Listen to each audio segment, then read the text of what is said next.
Como o seu computador consegue equilibrar dezenas de programas rodando ao mesmo sem travar tudo? Inscreva-se no Decodificando Maktub para entender a tecnologia que move o mundo. Imagine um grande hotel onde os hóspedes não podem falar diretamente com a cozinha ou a lavanderia, eles precisam de um gerente central. No seu computador, os softwares são os hóspedes, os componentes físicos são os serviços e o gerente invisível é o kernel. O kernel é o núcleo do sistema operacional, a camada de software mais profunda que fica exatamente entre os seus programas e o hardware. Sem ele, um navegador de internet ou um jogo não teriam a menor ideia de como conversar com a sua memória RAM ou com a placa de vídeo. Para entender o problema que o kernel resolve, precisamos voltar ao passado, quando os primeiros computadores executavam apenas uma tarefa por vez. Se um programa travasse ou errasse um cálculo, o computador inteiro parava e precisava ser reiniciado manualmente. A solução foi criar um maestro central, um código permanente que dita as regras de convivência e protege o hardware de acessos maliciosos. Esse mestre de cerimônias divide o ecossistema do seu computador em duas grandes zonas, o user space e o kernel space. O user space, ou espaço do usuário, é onde seus aplicativos cotidianos, como o navegador e os editores de texto, funcionam de forma isolada. Eles rodam ali porque são considerados não confiáveis. Se um deles falhar, ele cai sozinho sem derrubar o restante da máquina. Já o kernel space é a área VIP, com privilégios totais de acesso aos transistores, trilhas de memória e circuitos integrados. Mas como um aplicativo comum no user space consegue pedir algo que está guardado lá no kernel space? Aí entram em cena as chamadas de sistema, ou system calls, que funcionam como uma interface formal de pedidos. Quando você clica em salvar um arquivo de texto, o programa não escreve diretamente no disco rígido. Ele bate na porta do kernel fazendo uma system call do tipo escrita, entregando os dados e aguardando a autorização. O kernel recebe o pedido, verifica se aquele programa tem permissão para escrever naquela pasta e executa a tarefa com segurança. A primeira grande responsabilidade prática do kernel nesse processo é o gerenciamento de processos através do cedular. O seu processador possui um número limitado de núcleos, mas você tem centenas de tarefas disputando a atenção dele agora. O cedular organiza uma fila de prioridades matemática complexa, decidindo quem ganha de processamento a cada milissegundo. Ele faz isso de forma tão incrivelmente rápida através da alternância de contexto que cria a ilusão perfeita de simultaneidade. A segunda grande função vital do kernel é a gestão da memória do sistema, conhecida como gerenciamento de memória RAM.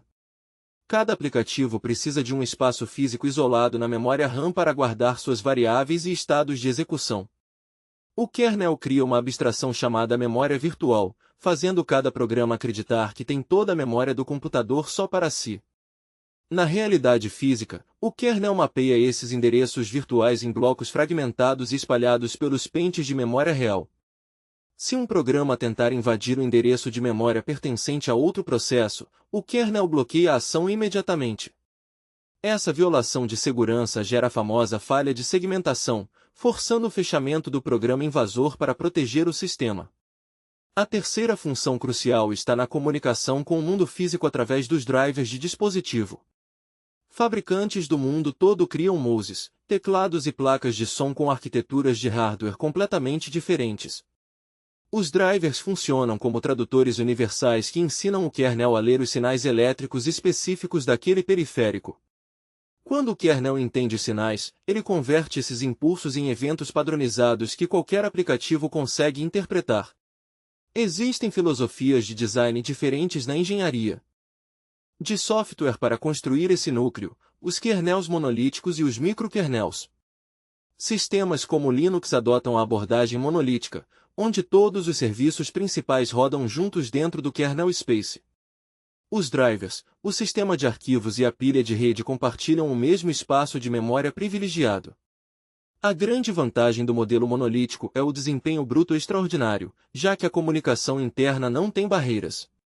A desvantagem é que se um único driver de vídeo apresentar uma falha crítica, ele pode derrubar o kernel inteiro em um colapso. Por outro lado, a filosofia do microkernel foca no minimalismo absoluto dentro do espaço de privilégio máximo. Um microkernel cuida estritamente do básico, gerenciar o de CPU e pouca memória, empurrando o resto para fora. Drivers e sistemas de arquivos rodam no user space comum, como se fossem aplicativos normais do sistema operacional. Se o driver de rede travar em um ambiente microkernel, o sistema apenas reinicia esse módulo isolado sem interromper a máquina.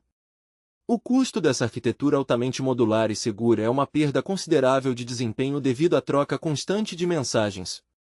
Sistemas modernos como o Windows utilizam uma abordagem híbrida, tentando unir o isolamento dos módulos com a velocidade monolítica.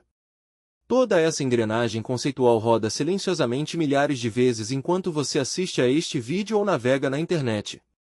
O kernel gerencia interrupções de hardware, aloca páginas de dados e esvazia cachês sem chamar sua atenção. Entender o kernel é compreender a fundação que transforma circuitos de silício mortos em inteligência computacional dinâmica. As linguagens de programação e as interfaces mudam na superfície, mas os conceitos profundos do núcleo permanecem estáveis. Dominar esse conhecimento estrutural diferencia os desenvolvedores comuns dos verdadeiros engenheiros de sistemas complexos. Da próxima vez que abrir um aplicativo, lembre-se do gerente invisível que garante a ordem no caos digital. Se você quer continuar desvendando os pilares que sustentam a tecnologia moderna do nosso mundo, veio ao lugar certo. Inscreva-se no Decodificando Maktub e entenda a tecnologia que move o mundo.